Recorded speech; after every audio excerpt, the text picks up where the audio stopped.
رب اجعلني مقيم الصلاة ومن ذريتي ربنا وتقبل دعاء.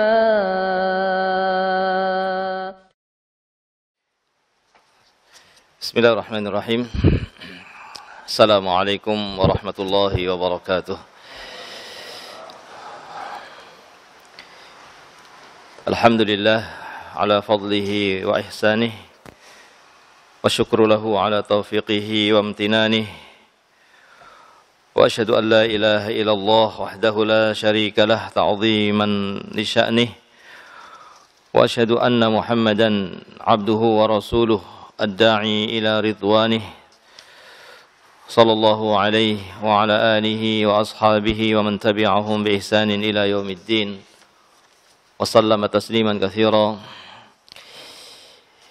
Allahumma anfa'na bima 'allamtana wa 'allimna bima yanfa'una wa zidna 'ilma. Allahumma inna nas'aluka 'ilman nafi'a wa rizqan thayyiba wa 'amalan mutaqabbala. Thumma amma ba'd, fa ma'asyiral muslimin wal muslimat rahimani wa rahimakumullah. Alhamdulillah, kita tentunya memulai dengan pujian kepada Allah Subhanahu wa taala. Kita memujinya atas kesempurnaannya dan kita memujinya atas kebaikan-kebaikannya yang begitu besar, kebaikan-kebaikan yang begitu banyak yang kita rasakan setiap saat, kebaikan yang tidak terhingga. Dan pada kesempatan yang berbahagia ini kita mendapatkan kebaikan yang sangat besar. Allah mudahkan kita untuk kembali berkumpul di majelis ilmu, di majelis yang disebut sebagai taman dari taman-taman surga yang ada di dunia, yang tentunya seseorang tidak akan bisa masuk ke dalam taman surga yang ada di akhirat kecuali dengan melalui taman surga yang ada di dunia. Maka ini adalah suatu kebaikan yang sangat besar yang Allah berikan kepada kita. Pada kesempatan yang berbahagia ini Allah kumpulkan kita di majelis ilmu yang keutamaannya tidak asing bagi jamaah semuanya, di mana di salah satu hadis disebutkan oleh Nabi SAW, man salaka tariqan yaltamisu fihi ilman sahalallahu lahu bihi tariqan ilal jannah. Barang siapa yang berjalan dalam rangka menuntut ilmu, maka akan dimudahkan jalannya menuju ke surga. Ini untuk menuju ke surga ini bisa didapatkan dengan menuntut ilmu. Ini tidak harus menunggu jadi ulama untuk menuju surga. Karena dari mulai menuntut ilmu saja, dia sudah berjalan menuju ke surga. Maka ini kebaikan yang sangat besar yang Allah berikan kepada hamba-hambanya, dan Allah memberikan pertolongan kepada kita pada kesempatan yang berbahagia ini sehingga kita bisa berkumpul di majelis ilmu. Fa nas'alullah subhanahu wa ta'ala bi asma'il husna wa sifatihi al-ulya wa al-ula an yarzuqana ilman nafi'ah wa ayaj'ala hadzal liqa'an mubarakah. Mudah-mudahan Allah mengaruniakan kepada kita ilmu yang bermanfaat, dan mudah-mudahan Allah menjadikan pertemuan ini menjadi pertemuan yang diberkahi oleh Allah Subhanahu wa taala. Amin. Jamaah yang dirahmati oleh Allah Subhanahu wa taala, kita masih berada dalam pembahasan Kitab Tauhid, kitab yang ditulis oleh seorang ulama di abad ke-12. Seorang ulama yang lahir pada tahun 1115 dan wafat pada tahun 1206. Di kitab yang sangat bagus, kitab yang sangat penting untuk kita pelajari dan syukur-syukur juga dihafal. Ada beberapa bab dalam kitab ini dan kita masuk ke bab yang ke-33 kalau tidak salah. Ya. Iya. Takut kepada Allah. Ya, ada yang memberikan catatan kepada saya, yang terakhir itu adalah bab tentang wa 'alallahi fatawakkalu in kuntum mu'minin. Kalau ini setelah takut pada Allah. Ala kulli hal, bab-bab yang dibawakan pada bab yang sedang kita pelajari ini berkaitan dengan amalan-amalan ibadah yang sifatnya dilakukan oleh hati. Ibadah qalbiyah. Karena ibadah itu bukan hanya ibadah yang zahir saja. Sebagian kita kalau ditanya sebutkan contoh-contoh ibadah, biasanya yang disebutkan yang zahir. Itu pun sebatas rukun Islam saja. Kalau ditanya sebutkan contoh ibadah, apa jawabannya? Salat, zakat, puasa, haji, umroh, baca Quran, zikir, sedekah, itu ya. Nah, padahal di sana ada ibadah-ibadah yang sangat besar yang berkaitan dengan hati, ya. Yaitu yang disebut dengan al-khauf atau takut, sebagaimana tadi disebutkan. Begitu pula al-mahabbah, ya. Itu cinta, ya.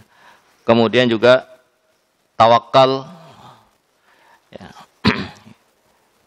Nah, karena di sini ada perbedaan pendapat sampai mana terakhirnya kita singgung dulu semuanya. Di antaranya adalah apa? Al-mahabbah, cinta. Cinta itu ada yang bentuknya ibadah, meskipun tidak semua cinta ibadah. Tetapi cinta yang sifatnya ibadah itu hanya untuk Allah saja. Jangan sampai cinta yang sifatnya ibadah diberikan kepada selain Allah, karena dia telah beribadah kepada selain Allah. Barang siapa yang memberikan satu ibadah saja kepada selain Allah, maka dia telah menyekutukan Allah. Nah, wa man yad'u ma'allah ilahan akhar la burhana lahu bihi. Barang siapa yang beribadah bersama Allah dengan selain Allah, ya, maka apa? Maka tidak ada petunjuk pada orang tadi. Tidak ada petunjuk bagi orang yang beribadah kepada selain Allah, meskipun satu jenis ibadah, tidak ada petunjuk. Ya. Jadi kalau ada orang beribadah kepada selain Allah, ya, atau berbuat kesyirikan, kemudian membawakan dalil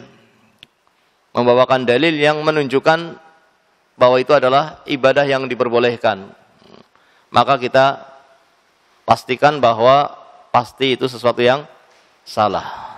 Ya, bukan dalilnya yang salah, tetapi memahami dalilnya pasti salah. Kalau dalilnya dari Al-Quran, dari hadis yang sahih, maka tidak mungkin dalilnya salah, karena dalil itu kalau datang dari Al-Quran dan hadis yang sahih, maka dalilnya benar. Tetapi pengambilan dalilnya pasti salah, karena Allah sudah menyatakan barang siapa yang beribadah bersama Allah kepada selain Allah, ini di samping beribadah kepada Allah, dia juga beribadah kepada selain Allah, maka dia tidak punya petunjuk dalam perbuatan tersebut. Ya.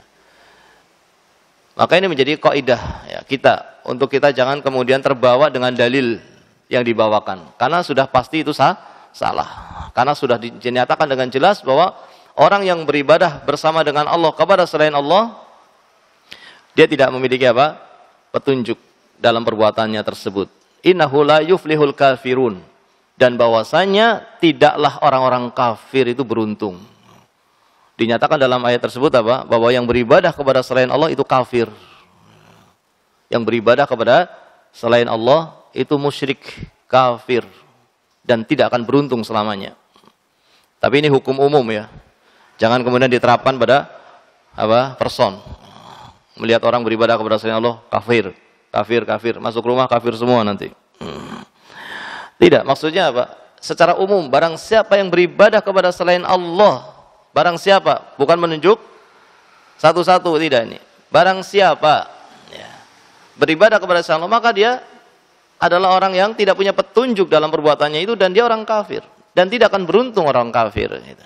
Nah, ini menunjukkan tentang bahayanya, ya, kesalahpahaman dalam masalah ini, tidak faham dalam masalah ibadah. Kita harus tahu macam-macam ibadah, ya. Dan di antara macam-macam ibadah adalah amalan hati. Ini yang kadang orang tidak memahami, tidak mengerti kalau ada amalan hati yang itu adalah ibadah. Seperti apa? Seperti cinta. Ya. Meskipun tidak semua cinta itu adalah ibadah, karena ada cinta yang sifatnya tabi'i. Ya. Cinta yang ibadah yang seperti apa? Cinta yang ibadah, cinta yang disertai dengan pengagungan kepada yang dicintai. Cinta tapi ada pengagungan. Sehingga dia pun sujud kepadanya, mengagungkannya. Dia pun rukuk kepadanya. Karena dia mengagungkan yang dia cintai. Ya. Tapi kalau cinta kepada anak, cinta kepada istri, boleh apa tidak? Boleh, dan ini cinta tabi'i. Tetapi yang tidak boleh dalam hal cinta tabi'i adalah mendahulukan cintanya kepada anak, cintanya kepada istri daripada cintanya kepada Allah dan Rasulnya. Nabi SAW bersabda, la yu'minu ahadukum hatta akuna ahabba ilaihi min waladihi wa walidihi wan nasi ajma'in. Atau kama qala sallallahu alaihi wasallam.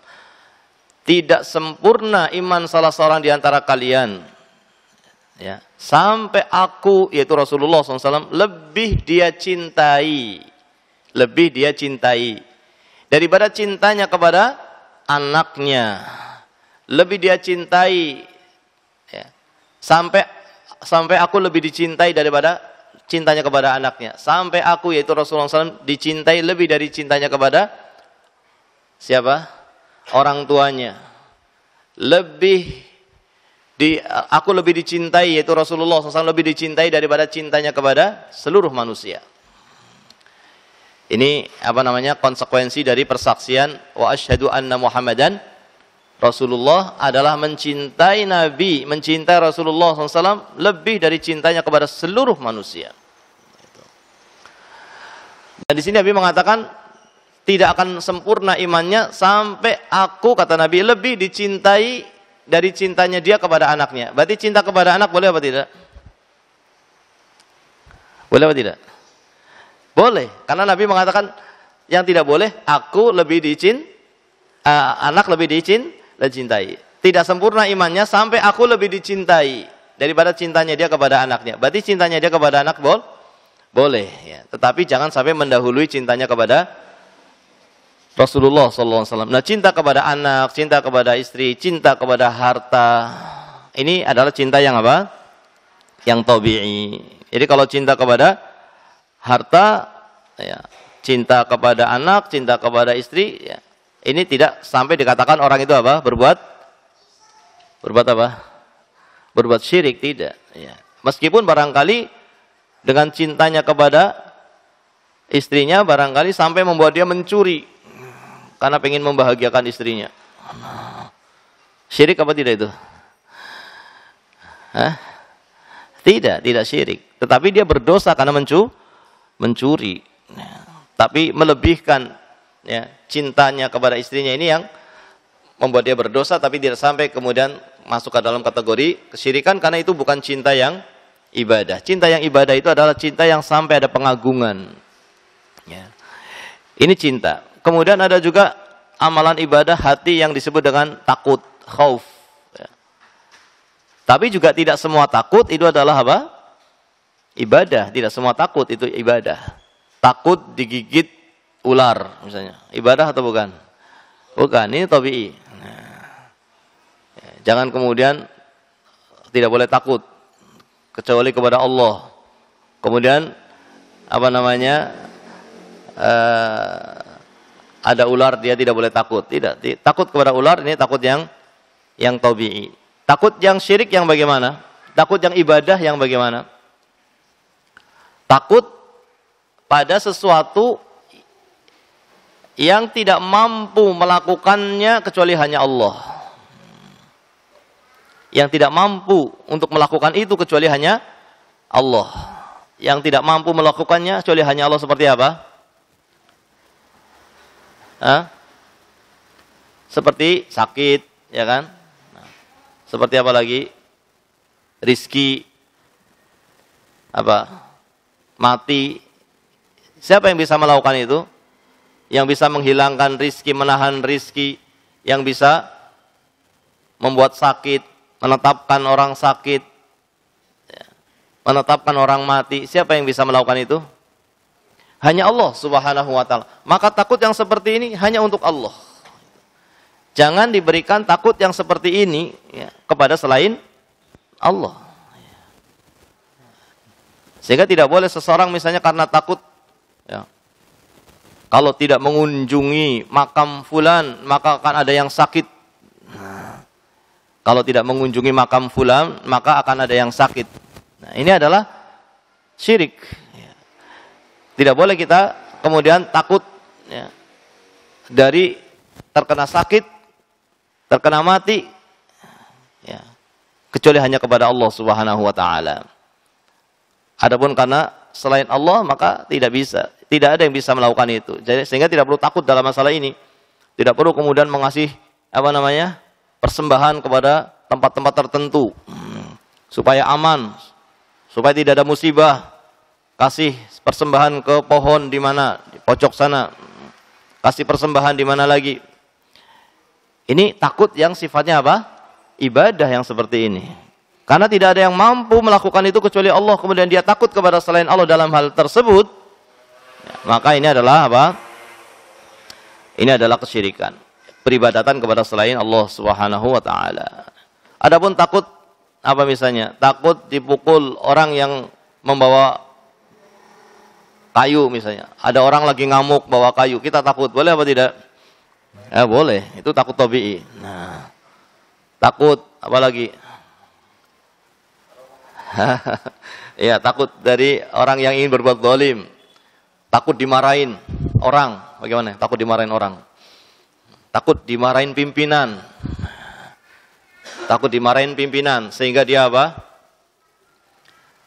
Dia berangkatnya gasik, dia rapikan semuanya, takut nanti pimpinan kalau tidak rapi tempatnya pimpinan akan marah. Sehingga dia pun rapikan semuanya. Ini takut yang ibadah bukan? Bukan, ini tabi'i. Ya. Meskipun semestinya dia menjalankan itu karena apa? Karena amanah, karena bekerja, karena disiplin, bukan karena takut saja. Karena kalau hanya karena takut, nanti kalau pimpinannya lagi libur, dia tidak mau melakukan itu. Ya. Kalau tahu pimpinannya tidak datang, dia tidak rajin. Dia rajin kalau pimpinannya datang. Ini masih tabi'i, tetapi yang seperti itu tentu tidak menjalankan tugas dengan benar. Mestinya seorang kalau sudah mendapatkan amanah, ya dia selalu disiplin, dia selalu membersihkan, merapikan, ada apa tidak pimpinannya. Tetapi kalau takut akan dimarahi, itu masih tabi'i. Ya, itu masih sifatnya tabi'i, ya bukan berkaitan dengan hal yang tidak mampu melakukannya kecuali Allah Subhanahu wa taala. Kemudian setelah itu adalah berkaitan dengan apa? Wa 'alallahi fatawakkalu in kuntum mu'minin. Berkaitan dengan tawakal. Ini juga masalah yang sangat penting sekali, tawakal. Karena dikatakan dalam ayat ini wa 'alallahi fatawakkalu in kuntum mu'minin dalam surat apa? Al-Maidah ayat 23 ini. Ini masih murojaah yang dulu ya. Kita sedang menyebutkan apa? Macam-macam ibadah yang dilakukan dengan hati, ibadah qalbiyah. Ada apa tadi? Pertama, cinta, terus takut. Tapi tidak semua cinta itu ibadah dan tidak semua takut itu ibadah. Tapi di sana ada takut yang ibadah, ada cinta yang ibadah. Kemudian setelah itu tawakal. Tawakal ini sangat penting. Kenapa? Karena Allah mengatakan in kuntum mu'minin, kalau kalian beriman. Bertawakallah hanya kepada Allah kalau kalian beriman. Sehingga menjadi syarat orang dikatakan beriman dengan tawakal. Dan semakin orang itu tawakal, menunjukkan semakin dia itu sempurna imannya. Sehingga kita semakin berserah diri kepada Allah. Setelah kita berupaya, itu semakin kita sempurna imannya. Nah ini terkadang orang lupa. Ya. Kadang orang itu merasa dirinya mampu. Bisa dilakukan sendiri sehingga lupa. Keluar rumah lupa, tidak mengatakan, tidak berdoa. Apa doanya? Bismillahi tawakkaltu 'alallahi la haula wala quwata illa billah. Lupa. Merasa bisa, saya bisa sendiri sudah. Itu gampang, saya bisa melakukannya sendiri. Padahal seorang yang beriman dan semakin beriman, dia akan semakin menyadari bahwa sekecil apapun dia butuh pertolongan Allah. Sekecil apapun dari perbuatan, dia butuh pertolongan Allah Subhanahu wa ta'ala. Dia tidak pernah merasa bisa melakukannya sendiri kecuali dengan pertolongan dari Allah. Semakin dia merasa butuh kepada Allah dan dia merasa tidak bisa melakukannya sendiri kecuali dengan pertolongan Allah, semakin dia itu beriman kepada Allah Subhanahu wa ta'ala. Ini tawakal. Dan jika seseorang sudah sampai pada tingkatan tawakal yang seperti ini, waman yatawakkal 'ala Allah fahuwa hasbuh. Disebutkan di sini ayat berikutnya, barang siapa yang bertawakal kepada Allah, maka Allah akan mencukupi dia. Sehingga dia sudah tidak butuh kepada yang lainnya. Dia tidak butuh kepada yang lainnya kecuali hanya kepada Allah Subhanahu wa ta'ala, dan Allah akan mencukupi dia. Dan tawakal ini adalah buah dari apa? Dari yakin, ya. Buah dari yakin kepada Allah Subhanahu wa ta'ala. Nah, karena yakinnya yang kuat kepada Allah, maka kemudian membuat dia berserah diri hanya kepada Allah. Dan ketika dia berserah diri kepada Allah, maka apa? Allah akan mencukupi dia, Allah akan menolong dia. Dan ini yang terjadi pada para nabi, ya, termasuk Nabi kita Muhammad SAW, ketika beliau apa? Ketika beliau berhijrah ke Madinah, ya. Beliau bersembunyi di sebuah gua dan diadakan sayembara, ya. Barang siapa yang bisa menangkap Nabi hidup atau mati akan mendapatkan kendaraan unta, ya. 100 ekor unta. Maka semuanya mencari. Dan mereka mencari sampai di atas gua yang Nabi berada di dalamnya. Sehingga saat itu, saat Abu Bakar As-Siddiq yang menemani Nabi SAW hijrah, sudah sangat khawatir, sangat takut, ya.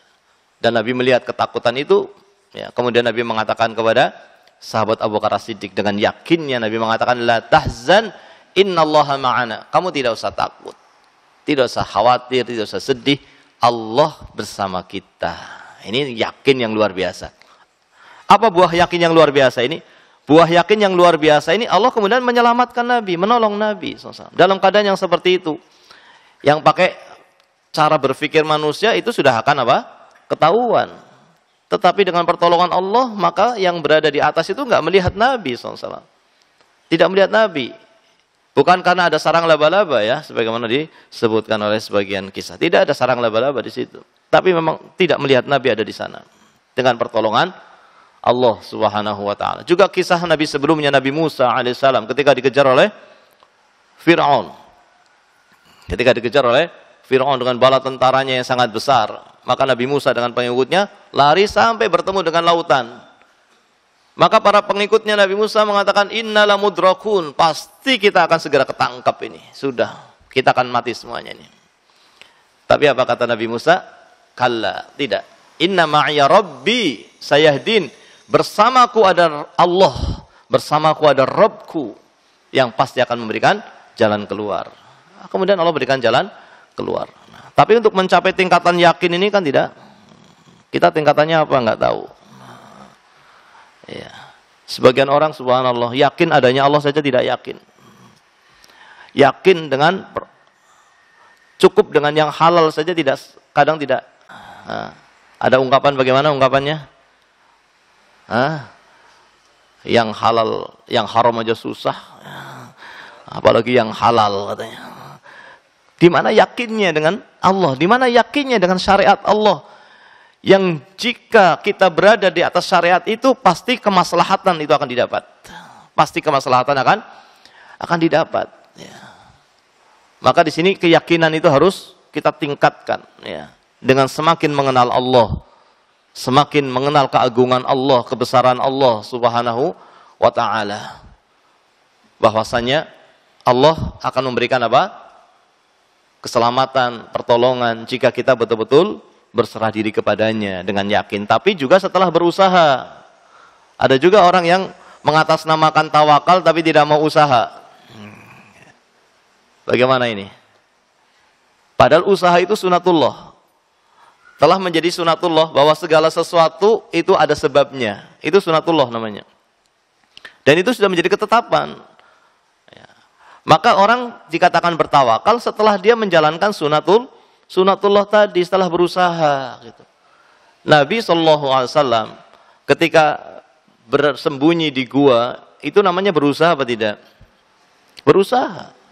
Nabi itu sampai menyewa satu orang untuk penunjuk jalan supaya tidak ketangkap, supaya tidak ditangkap oleh orang-orang musyrikin. Namanya usaha. Dan setelah usaha berserah diri, itu namanya tawakal. Ya.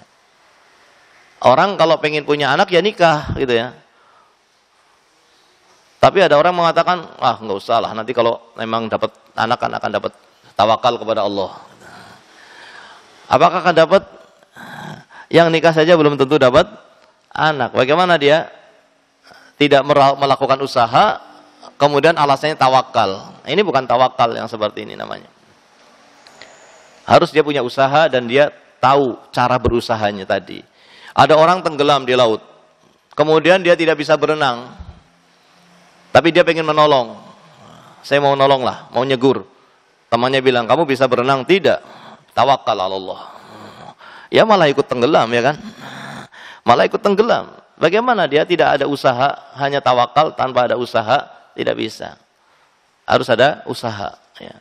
Ada usaha dan kemudian dia jangan bersandar kepada usahanya. Tapi dia bersandar kepada Allah Subhanahu wa ta'ala. Ini ibadah yang sangat besar ya. Yang sangat kita butuhkan dalam keseharian kita. Untuk kita jangan merasa bisa sendiri. Jangan merasa mampu dengan kekuatan sendiri, jangan merasa mampu dengan kecerdasan, kemampuan mengolah, kemampuan untuk berbisnis atau ya apa saja. Merasa bisa dengan itu, kemudian dia lupa, tidak bersandar kepada Allah Subhanahu wa ta'ala, menunjukkan kelemahan iman. Menunjukkan kelemahan iman. Kemudian juga berikutnya adalah ini yang insya Allah kita akan bahas pada malam hari ini ya, sebatas waktu yang ada insya Allah. Babu qaulillahi ta'ala afa aminu makrallah fala ya'manu makrallahi illal qaumul khasirun. Nah.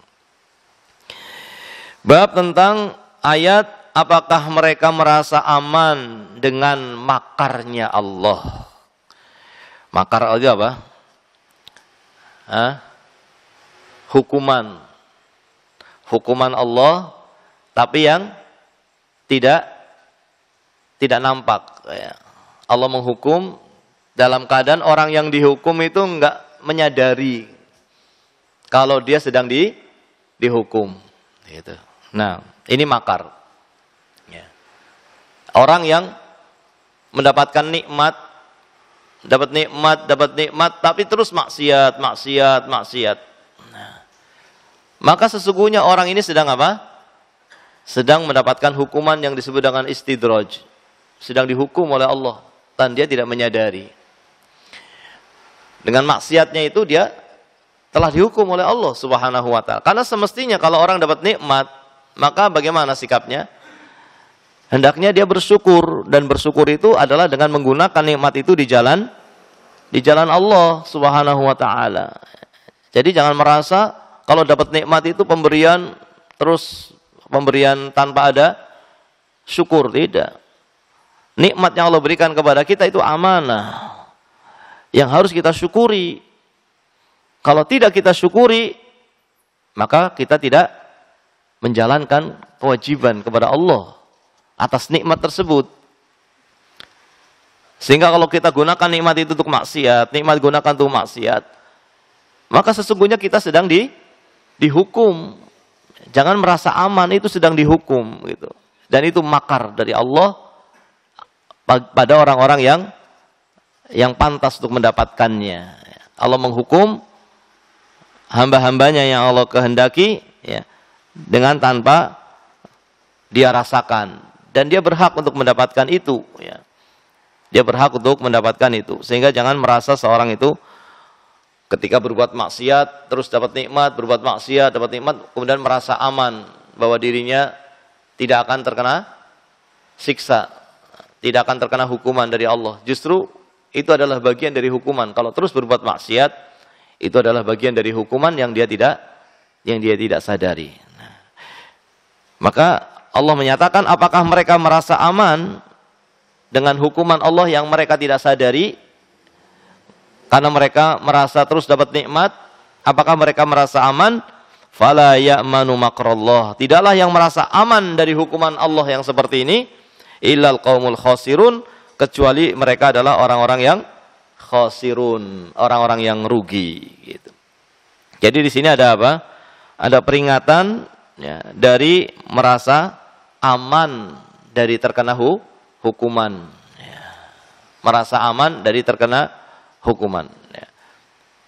Padahal dia adalah orang yang terus berbuat maksiat dalam keadaan nikmat dia terus rasakan, tapi dia terus berbuat maksiat dengan nikmat-nikmat itu, maka sesungguhnya dia sedang terkena hukuman yang dia tidak sadari. Nah, ini salah satu sifat ya dari sifat Allah. Allah memiliki sifat makar, tapi sifat ini bukan sifat yang boleh ditetapkan untuk Allah dengan mutlak begitu, tidak. Tapi kita katakan Allah melakukan makar kepada orang-orang yang berhak mendapatkan makar gitu. Karena makar itu kan ada negatif, ya apa tidak? Makar itu ada makna negatif. Karena makar itu adalah melakukan sesuatu kejelekan pada orang yang dia tidak sadari gitu. Yani menipu orang yang ditipu tidak sadar ya. Menipu orang itu sifat baik atau sifat jelek? Hah? Sifat jelek. Maka sifat makar ini tidak boleh dikatakan untuk Allah secara mutlak begitu saja. Tapi Allah memiliki sifat makar kepada orang-orang yang melakukan makar. Seperti pada orang munafik. Orang munafik melakukan makar apa tidak? Hah? Orang munafik melakukan makar. Ya. Mereka melakukan makar, melakukan tipu daya. Mereka menyembunyikan apa?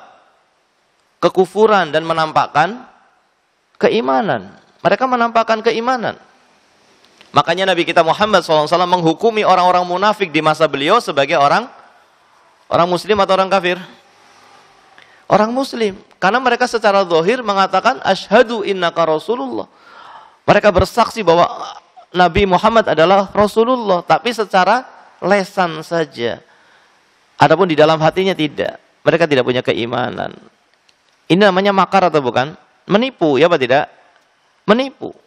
Maka Allah membalas tipuan mereka dengan apa? Dengan menipu mereka. Jadi makarnya Allah itu kepada orang yang melakukan tipu daya. Ini sifat makar yang terpuji. Makar tapi kepada yang berhak. Kalau makar kepada yang tidak berhak, orang baik-baik kemudian ditipu, ini zalim namanya. Tapi kalau ada orang yang menipu kemudian kita tipu. Dia mau menipu kita, tapi kita menipu dari arah yang dia tidak sangka. Menunjukkan apa? Menunjukkan hebatnya orang yang memiliki sifat makar ini. Si A menipu si B. Kemudian si B yang ditipu dia membalas menipu, ya, sehingga akhirnya tipuan si A tidak berhasil kepada si B, tidak berhasil. Maka ini menunjukkan apa? Si B berbuat jelek apa tidak? Hah? Si A menipu si B, dibalas sama si B, sehingga tipuan si A tidak berhasil. Justru si A yang memulai menipu, dia yang kemudian apa? Tertipu. Ini menunjukkan si B berbuat jelek apa tidak? Tidak, ini menunjukkan si B orang yang luar biasa ini, nggak berhasil ditipu. Maka begitulah sifat makar yang ada pada Allah menunjukkan maha kuasanya Allah. Sehingga Allah bisa membalas orang-orang yang ingin menipu. Baik itu melakukan tipu daya kepada Allah ataupun melakukan tipu daya kepada orang-orang yang dicintai oleh Allah. Seperti orang-orang musyrikin. Mereka pernah dalam satu saat mereka berkumpul, orang-orang musyrikin, seluruh kabilah berkumpul dan bersepakat untuk membunuh Nabi secara bersama-sama. dengan mengutus pemuda yang paling kuat dari masing-masing kabilah. Diutus, setiap kabilah mengutus pemuda yang paling kuat. Kemudian apa? Bersama-sama ingin membunuh Nabi. Kapan? Ketika Nabi keluar dari rumahnya. Maka mereka pun siap-siap bersembunyi di depan rumah Nabi menunggu Nabi keluar. Ini makar atau bukan? Makar atau bukan ini? Makar. Nabi tidak tahu kalau dirinya terancam. Padahal kalau sampai beliau keluar, beliau akan dibunuh secara bersama-sama. Berhasil apa tidak makar ini? Tidak. Allah Maha mengetahui dan Allah membalas makar tersebut dengan makar. Karena dia akan melakukan makar kepada orang yang dicintai oleh Allah, yaitu Rasulullah Sallallahu Alaihi Wasallam. Sehingga ketika Nabi keluar, Allah menjadikan mereka yang ingin membunuh tidak melihat Nabi ketika keluar. Bahkan disebutkan dalam buku sirah, Nabi keluar itu bukan dengan takut, ya, bukan dengan khawatir akan ketahuan. Nabi keluar dengan tenang, sampai disebutkan dalam buku sirah, Nabi keluar sambil mengambil debu, mengambil pasir, dan pasir ini ditaruh di kepalanya mereka. Ini namanya makar dibalas dengan makar. Mereka ingin melakukan makar, dan Allah membalas makar mereka melalui Rasulullah Sallallahu Alaihi Wasallam. Sampai ketika kemudian Nabi sudah keluar dari rumahnya jauh, dan Nabi bertemu dengan seseorang. Kemudian orang tadi yang bertemu dengan Nabi melihat pemuda-pemuda tadi ada di depan rumah Nabi dan bertanya, ada apa kalian berada di sini? Kemudian mereka mengatakan sedang menunggu Nabi untuk kemudian melakukan apa yang telah disepakati untuk membunuh bersama-sama. Kemudian orang tadi mengatakan, bagaimana kalian menunggu orang yang sudah pergi? Bahkan di kepala mereka ada pasir yang menunjukkan lemahnya mereka. Ini sifat makar, ya. Karena ini sifat yang ada sisi apa? Baik di satu sisi dan ada sisi negatif di sisi yang lainnya, maka Allah tidak diberi nama makir. Allah tidak diberi nama makir. Tapi Allah disifati dengan sifat makar. Dan ini pun bukan makar yang mutlak, tetapi makar kepada orang yang berhak untuk mendapatkan makar. Allah memiliki sifat menipu kepada orang yang berhak untuk mendapatkan makar Allah, seperti orang munafik. Nah, di sini Allah menyatakan apakah mereka orang-orang yang berbuat maksiat merasa aman dari hukuman Allah, sementara Allah terus memberikan nikmat kepada mereka. Apakah mereka merasa aman? Tidaklah orang yang merasa aman dari hukuman Allah dengan kemaksiatan yang terus dilakukan, sementara nikmat Allah mereka dapatkan terus, maka tidaklah mereka kecuali orang-orang yang rugi. Kemudian wa qauluhu, dan firman Allah Subhanahu wa taala, wa man yaqnut min rahmati rabbih illa dhallun. Dan tidaklah orang yang putus asa dari rahmat Rabbnya kecuali dia adalah orang yang tersesat. Kalau tadi apa? Merasa aman. Kalau merasa aman berarti apa? Takut apa tidak? Tidak takut, merasa aman. Kalau yang kedua, ayat yang kedua sebaliknya. Putus asa. Putus asa dari rahmat Allah Subhanahu wa ta'ala. Dia bukan merasa aman, bahkan sudah takut yang sampai putus asa. Kebalikannya. Kalau yang tadi tidak punya takut, yang ini takut yang luar biasa, tapi takut yang berlebihan sampai putus asa. Merasa dirinya tidak akan diampuni oleh Allah. Saya banyak berbuat maksiat, pasti saya tidak akan diampuni. Kemudian dia putus asa dari rahmat Allah Subhanahu wa ta'ala. Nah, akhirnya dia tidak bertobat. Ya, enggak bakal, saya tobat juga enggak akan diampuni. Sudah sering saya tobat berbuat lagi. Nah, pasti kalau saya tobat tidak akan lagi diampuni. Ini namanya putus asa. Dan tidaklah orang yang seperti ini kecuali dia adalah orang yang dhalun. Apa itu dhalun? Tersesat. Tahu tersesat? Tidak punya arah, tidak tahu arah. Ya. Maka seorang itu mestinya bagaimana? Mestinya orang itu jangan merasa aman, ya. Tapi juga jangan terus putus asa. Jangan merasa aman yang tidak punya takut, dan juga jangan kemudian takut tapi sampai putus asa. Kedua-duanya tidak boleh. Terus bagaimana? Ya, hendaknya seseorang itu senantiasa takut kepada Allah, tapi dia juga memiliki harapan untuk mendapatkan ampunan. Ya. Dia tetap takut, tapi dia tetap punya harapan. Ya. Jangan kemudian takut yang membuat dia putus asa dari rahmat Allah Subhanahu wa Ta'ala.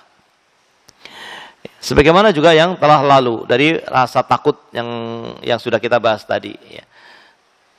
Yang disebut dengan al-khauf tadi. Seseorang hendaknya meskipun dia beribadah sebanyak-banyaknya, meskipun dia sudah banyak beribadah kepada Allah, sehingga dia punya harapan yang besar untuk mendapatkan apa? Mendapatkan surganya Allah, tapi jangan kemudian lupa dari siksanya Allah. Jangan kemudian merasa sudah selamat dari api neraka. Jadi harus ada takut, tapi juga harus ada harapan. Harapan itu dibuktikan dengan amal soleh. Harapan itu dibuktikan dengan apa? Amal soleh. Karena kalau harapan tapi tidak ada bukti, itu namanya apa? Harapan masuk surga tapi nggak mau beramal soleh, namanya apa itu? Namanya angan-angan saja. Angan-angan saja. Kepenginnya masuk surga, nggak mau beramal soleh. Orang kalau punya harapan, dia beramal soleh. Allah berfirman bagaimana? وَمَنْ يَرْجُوا لِقَاءَ رَبِّهِ فَلْيَعْمَلْ عَمَلًا صَالِحًا. Barang siapa yang berharap untuk berjumpa dengan Allah, untuk melihat Allah, dan nanti ahlu surga pasti akan melihat Allah. Seluruh ahlu surga akan melihat Allah Subhanahu wa Ta'ala pada hari kiamat. Melihat Allah, dan ini nikmat yang lebih besar dari nikmat surga. Nah, karena nikmat surga itu nikmat yang masih berupa makhluk ciptaan Allah.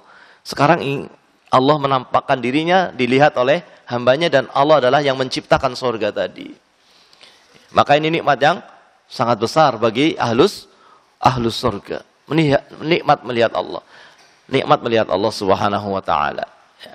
Maka kita berdoa kepada Allah, Allahumma inni as'aluka ladzatan nadhari ila wajhikal karim. Ya Allah, aku memohon kepada Engkau ya Allah untuk mendapatkan nikmat berupa kelezatan melihat Engkau. Ya. Sudah berdoa dengan doa ini belum? Allahumma inni as'aluka ladzatan nadhari ila wajhikal karim. Ini doa yang sangat besar. Kita meminta agar kita bisa melihat Allah, otomatis akan menjadi ahlu surga. Kalau kita meminta kepada Allah untuk bisa melihat Allah, maka berarti kita sudah meminta untuk menjadi ahlu surga. Nah itu. Dan ini nikmat yang sangat besar. Allah menyatakan dalam firman-Nya tadi apa? Barang siapa yang berharap untuk melihat Allah, untuk berjumpa dengan Allah, falyamal amalan soleha. Maka hendaknya dia beramal dengan amal soleh. Ini namanya harapan. Gitu. Berharap untuk masuk surga. Bagaimana harapannya? Dibuktikan dengan apa? Amalan. Apakah kalau sudah punya harapan seperti itu, kemudian tidak lagi takut dengan neraka? Terus merasa saya jadi ahlu surga? Dari mana jaminan itu? Sehingga meskipun kita sudah berharap dan kita beramal, kita masih harus takut dari siksa api neraka. Jadi doanya juga harus meminta kepada Allah, Allahumma inni a'udzubika minan nar. Jangan sudah saya nggak akan minta itu, sudah pasti saya selamat. Sudah beramal soleh, saya ahlu surga. Tidak. Justru orang yang beriman banyak ibadahnya dan semakin takut dari siksa api neraka. Semakin banyak ibadahnya, semakin takut juga kepada siksa api neraka. Ini orang yang beriman. Beda dengan orang munafik. Orang munafik itu banyak maksiatnya tapi menganggap remeh apa? Api neraka. Banyak maksiatnya tapi tidak takut dengan api neraka. Sampai digambarkan orang munafik itu kalau berbuat maksiat itu dianggap remeh, seperti remehnya lalat yang menempel di hidungnya. Kalau ada lalat nempel di hidung, kita usirnya pakai apa? Perlu kayu yang besar apa? Apa perlu besi? Tidak. Cukup dengan tangan, ya kan? Begini saja. Sudah. Gitu. Paham? Ini orang munafik. Berbuat maksiat bagi dia remeh. Seperti mengusir lalat dari hidungnya. Begitu saja. Maksiat dianggap remeh. Nah. Tapi orang yang beriman, berbuat maksiat, itu seperti mau kejatuhan gunung. Mau ada gunung yang mau jatuh kepada dia. Takut apa tidak kira-kira itu? Takut yang luar biasa. Dengan maksiat itu takut yang luar biasa. Jangankan dengan maksiat, dengan ibadah yang dia lakukan, dia terus takut dari siksa api neraka. Ibadahnya banyak, tapi takutnya juga luar biasa. Ini orang yang beriman. Ya. Maka harusnya begitu. Bukan orang yang merasa aman dari siksa, atau takut tapi sampai putus asa. Takut sampai putus asa juga tidak baik, tidak benar. Merasa aman dari siksa Allah juga itu sesuatu yang tidak boleh. Bahkan disebutkan di sini dalam hadis yang selanjutnya disebutkan di sini, an Ibnu Abbasin radhiyallahu taala anhuma, anna Rasulullah sallallahu alaihi wasallam suila 'anil kaba'ir. Bahwasanya Rasulullah sallallahu alaihi wasallam ditanya tentang dosa-dosa besar. Nabi ditanya tentang dosa-dosa besar. Maka Nabi kemudian menjawab apa? Dosa-dosa besar itu adalah asyirku billah wal ya'su min rauhillah wal amnu min makrillah. Ya, dosa besar itu adalah syirik kepada Allah, putus asa dari mendapatkan rahmat Allah, dan merasa aman dari terkena hukuman Allah. Ini semuanya dosa besar. Ya. Ini bukan dosa biasa, dosa besar. Karena dosa ada dua, ada dosa besar, ada dosa kecil. Nah, dosa besar itu bagaimana? Dosa besar itu yang disebutkan di sini termasuk dosa besar dengan nas dikatakan minal kabair, termasuk dosa besar. Atau kalau dosa besar dikatakan oleh para ulama kalau di sana ada laknat, ya, la'anallah man kada wa kada. Allah melaknat orang yang begini dan begini. Kalau ada kalimat laknat, maka itu dosa besar. Atau kalau Nabi berlepas diri, laisa minna, bukan termasuk dari kami yang begini, itu dosa besar. Apa bedanya dengan dosa kecil? Apa bedanya dengan dosa kecil? Ya, kalau dosa kecil itu bisa hapus dengan ketaatan. Dosa kecil itu bisa terhapus dengan apa? Dengan ketaatan. Tapi dosa besar ini nggak bisa terhapus. Tidak bisa terhapus dengan ketaatan. Terhapusnya dengan apa? Dengan taubat kepada Allah Subhanahu wa taala. Maka hendaknya ini menjadi sesuatu yang tertanam pada diri kita. Jangan merasa aman dari hukuman Allah, ya. Merasa aman karena sehat, kuat, ya. Tidak ada musibah, tapi maksiatnya terus. Nah, ini namanya merasa aman. Orang kalau berbuat maksiat, dia hendaknya merasa takut bahwa dia sedang terancam dengan siksa Allah Subhanahu wa taala. Segera kembali kepada Allah. Segera tinggalkan maksiat tersebut, kembali kepada Allah Subhanahu wa taala, dan jangan merasa aman dari siksa Allah, dari hukuman Allah Subhanahu wa taala. Dan ketika kita telah bertobat, terus terjatuh lagi, berbuat maksiat lagi, maka jangan putus asa dari mendapatkan ampunan Allah.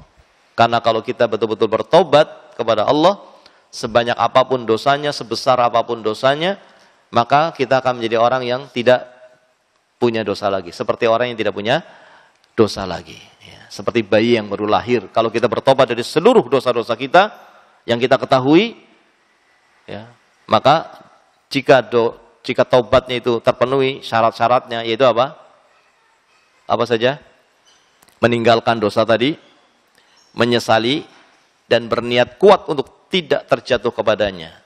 Jika terpenuhi ini, kalau itu berkaitan dengan Allah, maka akan diampuni oleh Allah Subhanahu wa taala sebesar apapun dosa tersebut, sebanyak apapun dosa tersebut, gitu ya. Iya. Kelihatannya sudah masuk Isya ya.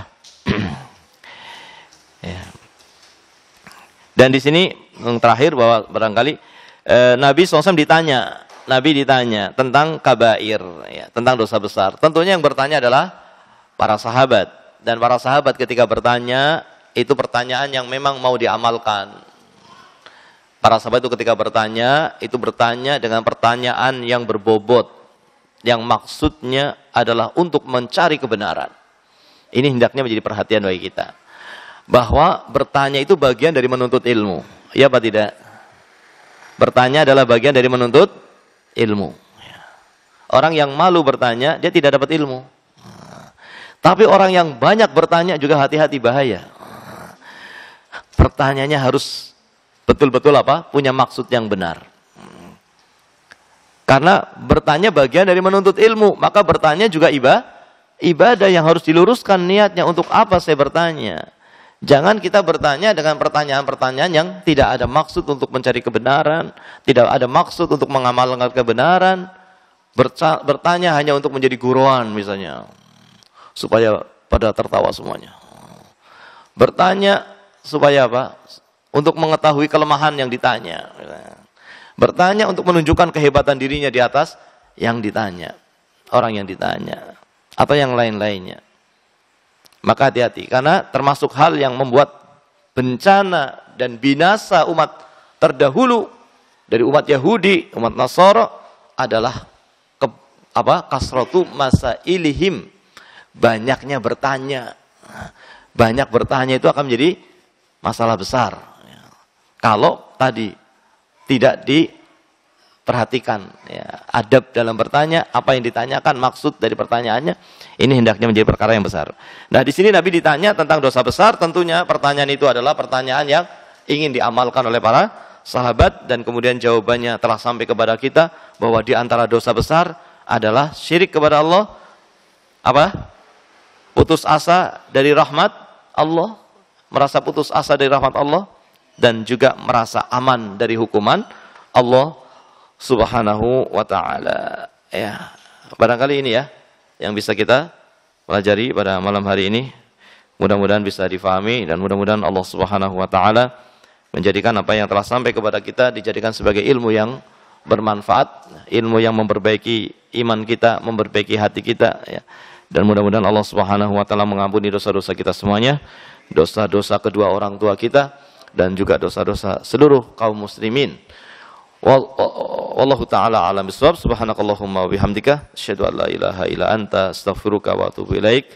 Assalamualaikum warahmatullahi wabarakatuh.